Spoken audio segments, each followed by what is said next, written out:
Who are the characters behind science? This is Science Behind the Glass, illuminating the human side. In this podcast, we unveil the human side of laboratories and science. Scientists share personal experiences and will discuss their meanings from different perspectives and fields of research.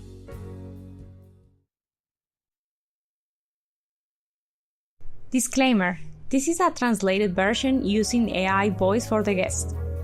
Welcome to Science Behind the Glass, illuminating the human side, the podcast where we explore the human stories that bring science to life. Santiago is an ethnobotanist, educator, photographer, and National Geographic Explorer, whose work bridges science, culture, and community. He tackles pressing socio-environmental challenges, from climate change and biodiversity loss to deforestation and gender inequality. His projects spans from preserving indigenous ethnobotanical knowledge in Panama to using drones to protect endangered monkeys in Peru and Costa Rica. He leads initiatives that turn Sargassum, the seaweed, into economic opportunities in different countries.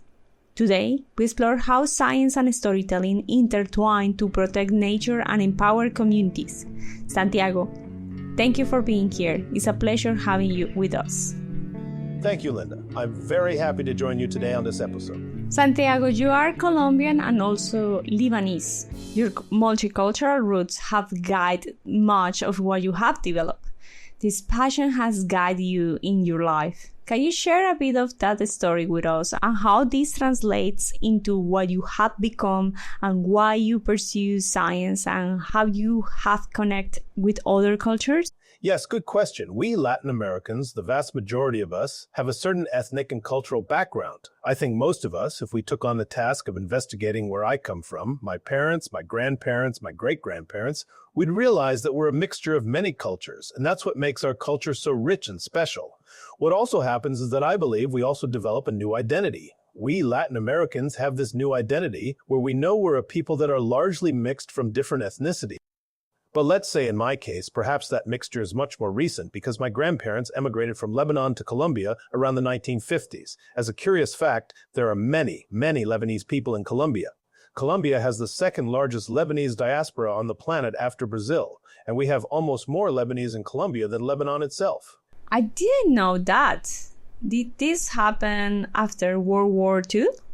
Exactly. But it started a little earlier. When Lebanese people arrived in Colombia, they came with passports from the Ottoman Empire. They were called Turks, which is why in Colombia we often call Lebanese, Syrians, and Palestinians Turks, as if everything were the same. My grandfather didn't like being called Turkish at all, being Lebanese. But yes, that's why there are some very famous representatives like Shakira. I think multiculturalism, especially when we recognize it as part of us, is the best thing ever because it allows you, at first, it can be a bit disorienting because maybe you feel like you don't necessarily identify with any of these groups you belong to, you know? So you say, maybe I don't. I mean, I feel very Colombian, but maybe there are things about me that aren't very Colombian. Maybe when I'm with my family, I feel Lebanese, but there are also things I'm not 100% in agreement with.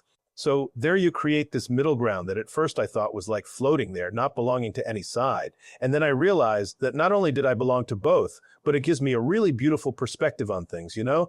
I've always felt that it's much easier to work, speak, and represent things that reflect us. So we as Colombians, there's something special inside us that clicks when we're talking about Latin America or some issue that happens there at any level, right? Scientific, cultural, social. Same as biologists. We clearly feel much more comfortable when we're talking about these topics. And I feel that this multiculturalism also allows me to explore the planet a bit more. In a way, it has given me more belonging to the planet and to understand the different perspectives, what unites us and what separates us, you know, as human beings.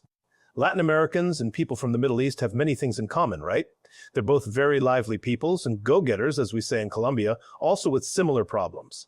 And I think if we reflect on these things, I believe if we Latin Americans did the work of also recognizing a bit those European ancestors we have, those indigenous ancestors we have, African ancestors we might also have, it helps a bit in that perspective we have about society and how, well, look, we're more alike than we think. The truth is we have much more in common, and we have good things in common, but we also share struggles and efforts and how good it would be to support groups in that, you know? But I do feel, if you ask me between these two projects, This one is to work with local communities in Brazil, and this one is to work with local communities in Thailand. The Thailand one seems super incredible and innovative, but I'd always feel a bit more relevant and that I can contribute a bit more closer to home, like we understand a bit more, that background, the historical and social conditions. And it also feels a bit closer to home, that you're supporting that collective idea of what one knows as Latin America. And I feel that having that in mind when you work gives a very special aspect to your work. Perhaps the fact that my grandparents were immigrants has led me to have a facility and particular taste for working with immigrants, with refugees. When we ask ourselves who we are and recognize and accept that identity of ours, it's always easier to work with those same identity groups. And I feel it's a beautiful exercise as scientists, quite interesting to do.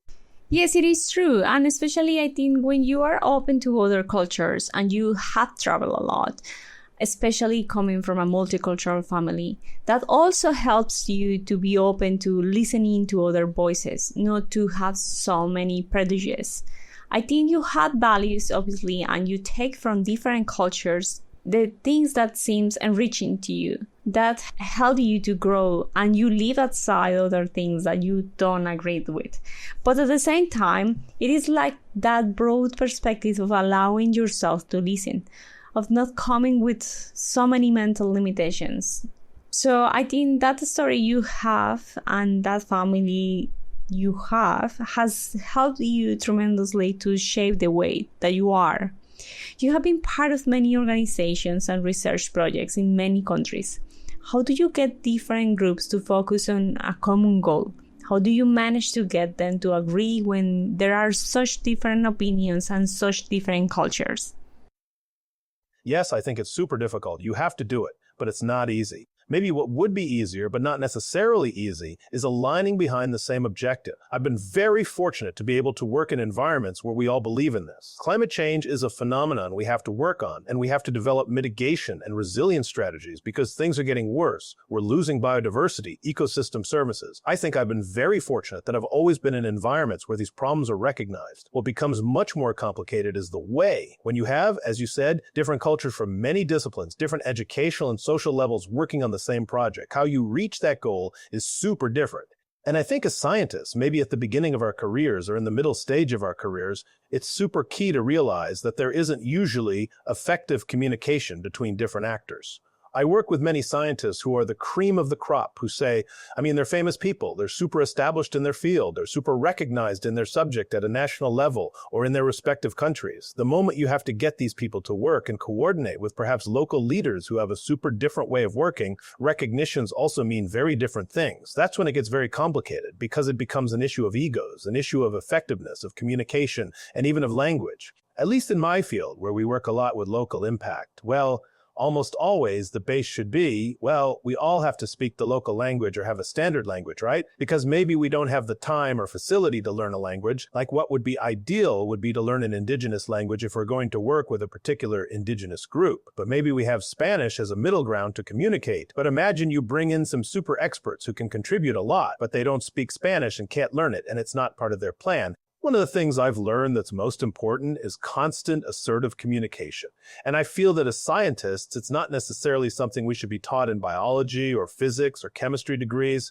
It's communication in collaboration, because it's not just sharing methodologies, statistical analysis tests. It's also talking about how we're going to solve problems or how we're going to discuss when we don't agree on an approach, how we're going to talk about timelines and deliverables, and how we're going to give each other feedback. I feel that's something that maybe you see more in a company, maybe in other fields that aren't what would be like a human resources department. Yeah, that's true. I actually agree. And I noticed that scientists are not really good communicating. I've noticed in science that different disciplinary fields don't communicate, not even within the same university. So it seemed ridiculous to me because when I did my PhD, I was working in an interdisciplinary project because I like learning and mixing other disciplines and incorporating them. But I realized that the person that was helping me, the engineer that ended up helping me, was an external person to the university, because within the same university, the engineers weren't connected with the biologists. And it was the same for us. We didn't know what they were doing or up to. So I end up working with someone completely external to the university, and we're very bad at communicating even among ourselves. But this is the essence of this field. For example, you have worked with indigenous communities and scientists, people who often come from different worlds and at times are not easy to bring together. For me, language is one of the biggest barriers. I don't know if I'm giving too much credit to artificial intelligence, but I do think it can help bridge some of those gaps. Still, learning another language isn't always easy. When we speak our own language, we express ourselves differently. We can show frustration, disagreement, or emotion in ways that don't always translate across languages. That's a real challenge we need to overcome. So how do you do it? How do you manage to connect with indigenous communities and navigate those complexities to achieve your goals? I think one of the most important things I've learned is the value of sitting down to talk, to listen, and to ask questions, though not in that order. First, you ask, then you listen, and only after that, you speak. I feel that we often don't create enough spaces to truly listen, to ask what's going well, what's not going well. Even when tension starts to build within a team, we rarely have the tools or the time to talk things through or find reconciliation. Maybe it's partly because of this new reality of Zoom and virtual meetings, where everything is compressed into one productive hour, leaving no room to check in on how people are feeling or what's actually working. Sadly, those human moments have taken a backseat, but I've learned that being present for people really matters. It's exhausting work sometimes because ideally, there shouldn't be just one person acting as a bridge between everyone. It should be more like a network, a space where people can talk openly, share feedback, and support each other directly without intermediaries. That's something I'm still working on, building that kind of trust and connection. It's not easy, but it's been one of the most meaningful lessons, realizing that there are many different ways to collaborate. And when you work with indigenous communities, they bring a kind of knowledge that's different from what we are used to in Western science. It is wonderful, but it is different. So how do you bring those two words together? How do indigenous and Western knowledge systems find common ground and work towards the same goal? Do you have an example you could share with us? I'd say there's actually a third group between the two you mentioned, between indigenous and Western knowledge systems. For me, it's never been too difficult to bring indigenous and Western perspectives together, at least in the projects I've been part of or helped lead. That's because when you start from the understanding that traditional ancestral knowledge has been built and refined over centuries, it becomes clear how much Western science can learn from it, and vice versa. There are so many things we don't yet know through our scientific method, simply because we haven't had the chance to live and coexist in these territories the way indigenous communities have for generations. In their own way, they've been conducting a continuous process of research and discovery for hundreds of years. It may not follow the same structure as Western science, but it's equally valid, and, in many cases, even more rooted in human experience. This knowledge carries the stories, struggles, and wisdom of entire generations. I see it as something with deep intrinsic value to humanity, which is why preserving and integrating traditional indigenous knowledge is so important. In ethnobotany, for example, indigenous communities have discovered countless plant uses through centuries of observation and experimentation, uses that Western botany hasn't yet identified. That's incredible. And from the Western side, we can also offer tools and resources that help strengthen and support their knowledge, especially in environmental and cultural conservation. But the group that's often more challenging to reconcile is local, non-indigenous knowledge, like that of rural or fishing communities. These groups have lived in the same regions for many years, but they don't always share that same deep ancestral continuity as indigenous peoples. Their worldview often blends both indigenous and Western influences, and finding balance within those nuances can be a lot more complex. I would say one of the main challenges, and you're absolutely right, is that, for example, where I live in a regional city, many of the environmental issues involve local farmers, especially those working with sugarcane. Their mindset is centered on production. Here, there's a little not to integration of ancestral Aboriginal knowledge about how crops should be cultivated and managed. So there is talk of transitioning to other crops because sugarcane has caused both environmental and economic losses. These farming communities are often resistant to change, and part of the issue is that communication with the government is lacking. It is not just about providing funding, it's about guidance, mediation, and long-term support to ensure a smooth transition towards more sustainable and diverse crops. but I understand where that resistance comes from. It is hard to change something that has been part of your life, your family, your grandfather's livelihood for generations. That kind of adaptation feels abrupt. As you mentioned, it also stems from a European agricultural tradition that doesn't always align with local realities. There's a real disconnection, not only from ancestral knowledge, but also from local needs and long-term thinking. Many of these farmers depend on each harvest to repay large loans. Their immediate survival depends on maintaining production, so the idea of change feels risky. It's exactly that gap between the current reality and ancestral wisdom that we are observing here, and is one of the hardest to bridge.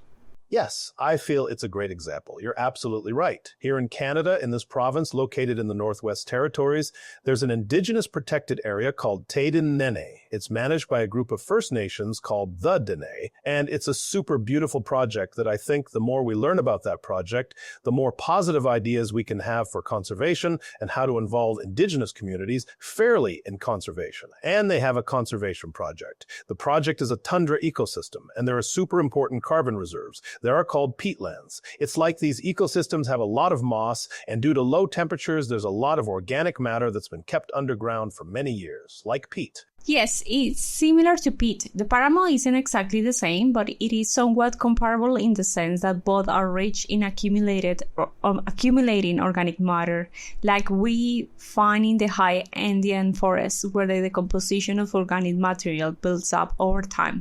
We don't have tundra ecosystems in Colombia, but it is a bit like that, more or less. And what they did was remarkable. They realized that with global warming, they were facing a very serious problem because Arctic ecosystems are among the most vulnerable to temperature change. And that's not just a biodiversity issue. It's a climate one, too. These ecosystems are massive carbon sinks, storing huge amounts of carbon. If they're lost, the emissions released would be catastrophic. So, they started raising funds through different means and managed to invest that money in a bank. From those investments, they now generate around $1 million annually, dedicated entirely to managing the protected area. That money creates jobs for Indigenous people, builds local capacities, supports community employment, and even boosts tourism. It allows them to pay park rangers and ecosystem managers, people who can actually make a living from conservation. It's a beautiful model because we rarely talk about the financial sustainability of conservation projects. This Indigenous initiative succeeded by combining their ancestral knowledge of how to manage the land with a Western financial structure that made the investment possible. It's a unique and inspiring case. The amount they had to raise was significant, about 15 million Canadian dollars, which now sits in the bank, generating that annual return. But what you mentioned is very important because we had a guest who is the director of a no-profit organization in Africa, in Nigeria, the SW Niger Delta Forest Project. Rachel Ikeme works with local communities, and she said that one of the biggest problems that they are facing is, well, not only her, but most of the no-profit organization, is the collection and maintenance of those resources and the revenue. It seems incredible that the Dene have done because it allows them to have a fixed return and not just depending on grants or the people or the money that they can raise, fundraise. And this makes a gigantic difference. I think that's something that hasn't been achieved to be stable in many non-profit organizations. Yes, I think it would be super nice if there were like a manual. And I had a colleague I really appreciate, Kim Neal, who's Indigenous here in Canada. And she had this idea for a long time of hopefully making a manual with all the financial tools you can have access to, focused on Indigenous people, but it could be used by anyone working in conservation. All the financial tools you have to reach the financial sustainability of your conservation project and how to combine several, because the truth is there are so many tools. Yeah, that's right. Collaboration is key. I have observed that while some organizations cooperate, many with similar goals still operate in isolation. You have hit on a crucial point. It could be very incredibly beneficial if non-profit conservation organizations could pool their efforts.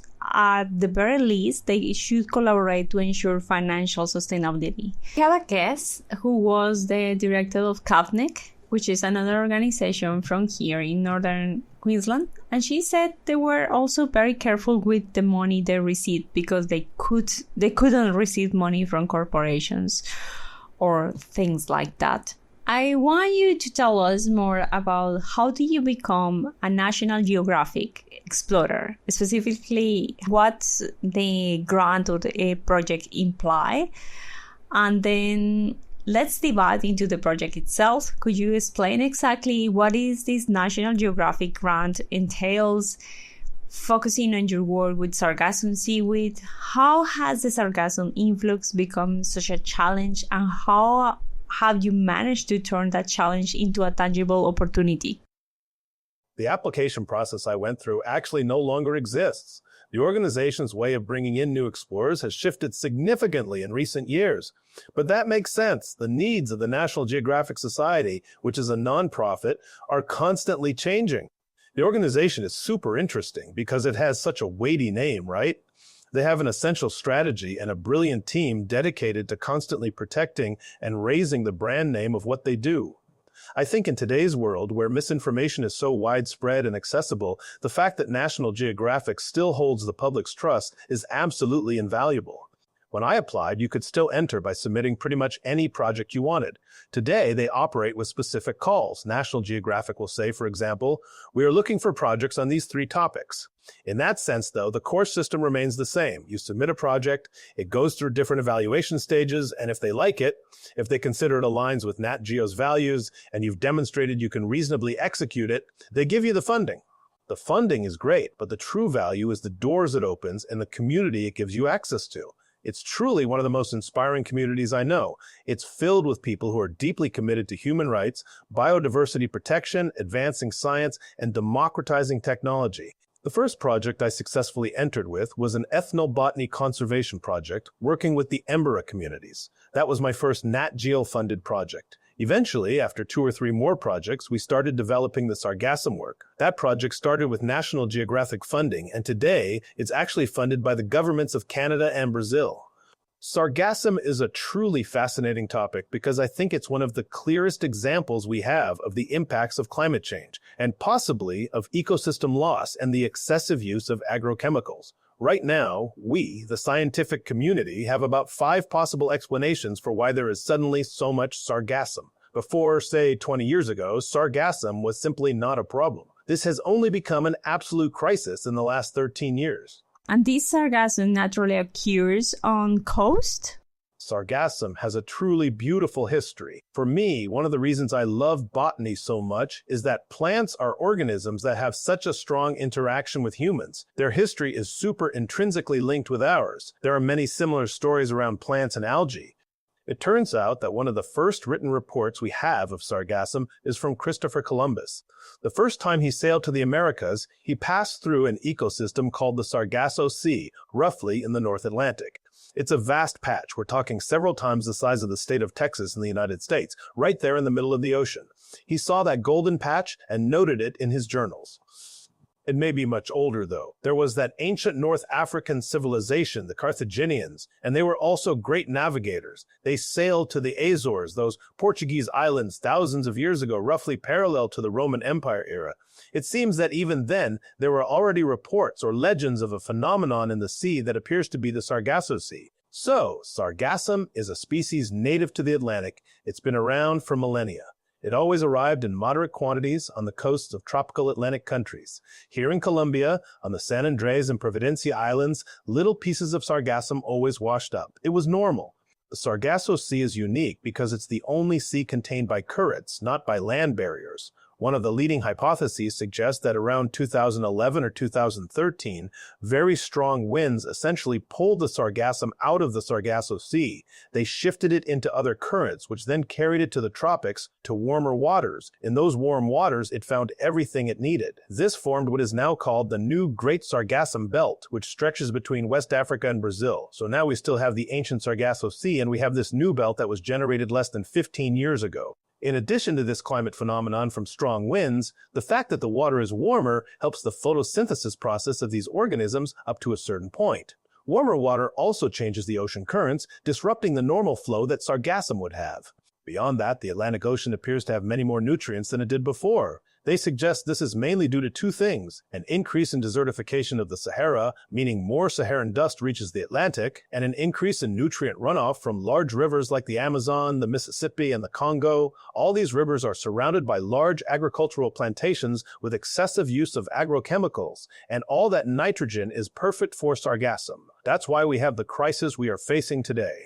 The sargassum that's been arriving in the last 15 years is also periodic. Not every year is the same. This year has been one of massive arrivals. Very, very strong. But the two previous years, it wasn't as abundant. We have several theories, but it certainly seems that climate change and the increase of nutrients in the ocean aren't helping. When small quantities arrived, it was positive for coasts, bringing good nutrients for mangroves. But now we're talking about years where hundreds of thousands of tons arrive. So much arrives that it covers the whole beach and starts to stagnate and rot in the water. This generates anoxic conditions and can cause widespread mortality of coastal biodiversity. When decomposing, it releases hydrogen sulfide gas, which is an irritant respiratory and ocular.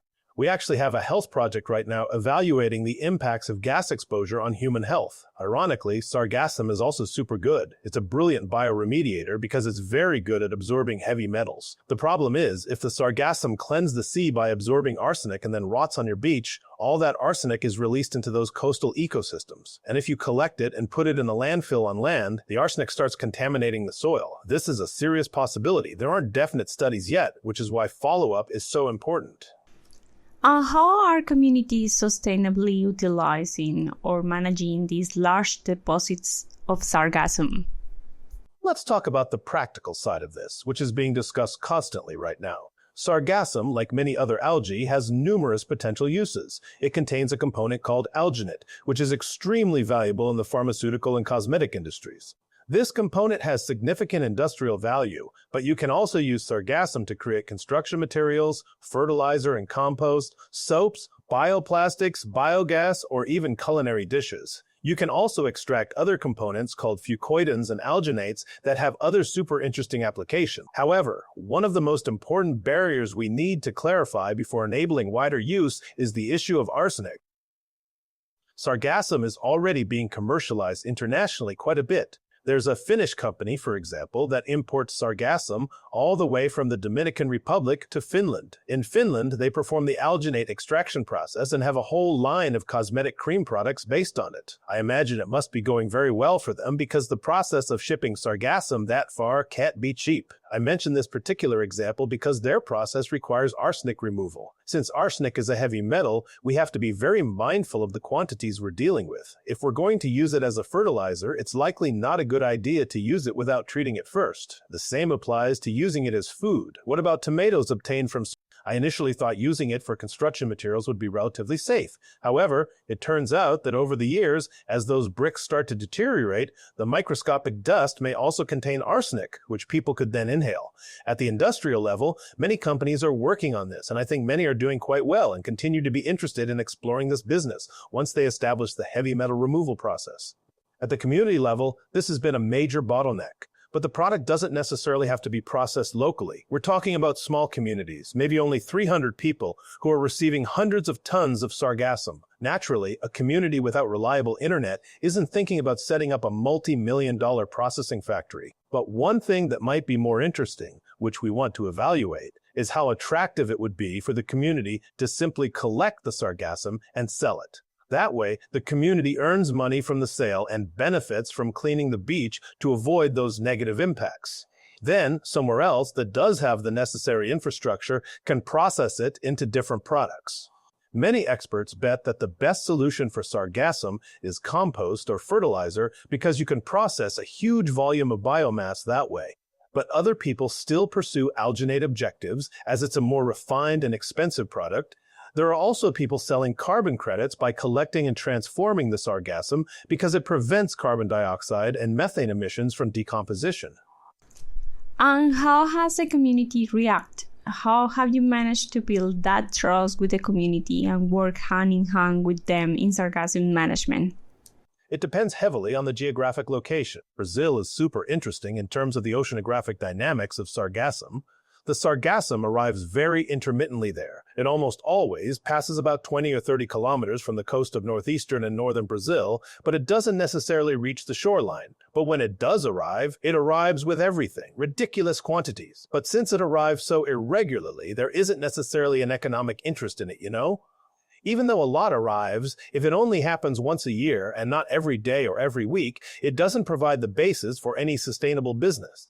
However, in Mexico, because so much arrives and it's been arriving with such frequency, there are many established economic interests, and that complicates everything. So, it's a complicated topic because it has become a nexus of so many different interests, you know? I think it's always important to support solutions with concrete economic and scientific data. We in particular are not focused on telling anyone how they have to do this. What we are doing is research to understand what the actual needs are and what kind of management each community should give to the Sargassum. We're working on this with researchers from the University of British Columbia who are part of our team. They're economists. For example, for this particular community in Mexico, we're asking, of all these alternatives for Sargassum, which would make the best economic sense, which would generate the most jobs, which would generate the greatest return for these people, and critically, which would generate the greatest environmental benefit, because not all Sargassum uses have the same carbon footprint. So, we're analyzing the economic return to the community, the social return in terms of job creation, and the environmental impact. We're doing this scientific economic analysis of all those different products to provide them with a guide, something that says, hey look, our data and research indicate that of all these things I mentioned, soap, compost, maybe creating a collection center and taking it elsewhere, this option offers the best overall benefit. Yes, like being more specific about what the community needs are and how the community can utilize Sargassum to meet those needs. Exactly. What's the initial investment? What would be the return? I feel the decision is communal, especially if we're talking about a town that has a mayor. If we're talking about a few thousand people, the decision, I don't know if it is made at the community level, maybe something driven by the mayor, or if different groups are going to form with different interests. I think that in itself would be a whole other additional project, you know, like trying to coordinate what would be the best decisions. And how have you approached indigenous communities? How have you managed to establish those bridges of trust, specifically with them? Tell us, for example, I was reading about you and I saw that you were carrying out photography and drone workshops, trying to empower those communities with other tools that they can also use and establish. How did you manage to establish those bridges? How exactly did you get to that level of collaboration? Yes, I think it's also a combination of effort and good luck, because I've worked very well with the indigenous communities I've had the great fortune to know and visit. We've always understood each other very well, and I think I arrive with the mentality I just mentioned. I've also been fortunate to have projects that give me the flexibility to take the necessary time to listen. You don't always have projects where they give you that space. Sometimes the pressure is, I need these results, and go for it. But when I've worked with indigenous communities, fortunately, I've always had that space to really understand a bit of what's needed, how we can contribute, and if we can't contribute exactly what's needed, how we can help make those connections or contribute a small piece to achieve those more important goals. Sometimes that means contributing in a way that is parallel to our main research, you know? I feel it's always super important to start by asking what is needed. And from what's needed, think about how, based on one's own skills, you can contribute. I feel that sometimes we don't always have the best approach when we have a tool or a set of experiences and skills, and we try to apply it no matter what in a specific place. Because sometimes that's simply not what's most needed. You shouldn't force the tool. You must understand what's needed first. If the tools I have work, great. If not, then you can see what other members or what other collaborators you can bring in to meet that need, and you contribute from your own area of knowledge. Yes, that's super important. And you recently joined UNESCO Green Citizens as a Pathfinder. What is this network about, and what does it mean to you to be part of this network? The initiative is super beautiful. The idea is to be able to give a platform to local projects, like the project our indigenous collaborators are doing in Panama, or what the youth are now doing with photography. Just to quickly summarize that photography part, we basically spoke with the chief and asked if he might be interested in a series of storytelling workshops for the young people to tell a bit about the reality being seen in the community. He really liked the idea. But returning to UNESCO, the core idea is to give a platform to visualize local-level projects that are making positive changes for the planet. And on the platform, they have the opportunity not only to share their successes, but also their needs. I need these human resources, or I'd love to work with a hydrologist, or we require these financial or scientific resources. The idea is also for it to serve as a platform to connect different projects and different people. Hopefully, it becomes a means for others who want to support these projects to know exactly how to communicate or what the project actually needs. Sometimes you hear from people who say, I'd like to support indigenous communities in the Amazon, but I don't know how, I don't know where to start, I don't know what they need. I think that's what's so interesting about this platform. It helps facilitate these types of conversations. And I'm very happy to be able to participate in that because with all these projects and my travels, I know many local level initiatives that are doing incredibly beautiful things. For example, we were in Peru working with an NGO called Yuncawasi that collaborates with different local conservation groups in the state of Amazonas. Many of their main projects focus on the conservation of the yellow-tailed woolly monkey, which is endemic to Peru and critically endangered. These communities have developed some super impressive conservation and ecotourism projects around protecting the monkey and its ecosystem. I feel UNESCO provides an important and interesting platform for... That's right. It's a wonderful initiative, a network designed to unite and connect all these beautiful local projects you have been a part of. It would be great if you could share the link. We will make sure to share it with our audience so people who are interested can participate, explore different projects, or find ways to apply their own skills to contribute. It sounds like a fantastic resource for action. There's one in Colombia that surely sounds familiar to you. It's called Proyecto Titi, and right there it says exactly what the organization in charge is looking for. People who want to get involved with this endangered species can contribute in different ways.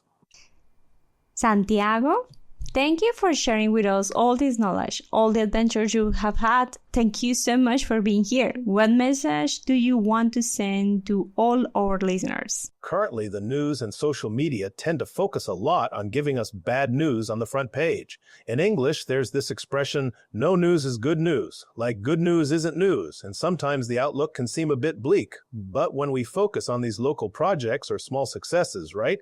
When we see how, at the local level, people can group together for immediate change, it brings quite a bit of hope, you know? So I think sometimes, even though we don't hear so much about those projects, the UNESCO initiative, for example, even though they don't make the news, even though they don't reach our Instagram or TikTok, there are small projects that are making a difference, and there are hundreds, thousands of those projects worldwide that are trying to work for the planet, for nature, for human rights, and we're going to keep at it. Thank you, Santi, for that powerful message. Perfect for this moment of uncertainty. Thank you for sharing this space with us. It truly has been a pleasure to have you here. The pleasure is mine, and especially to be able to reconnect and see each other again.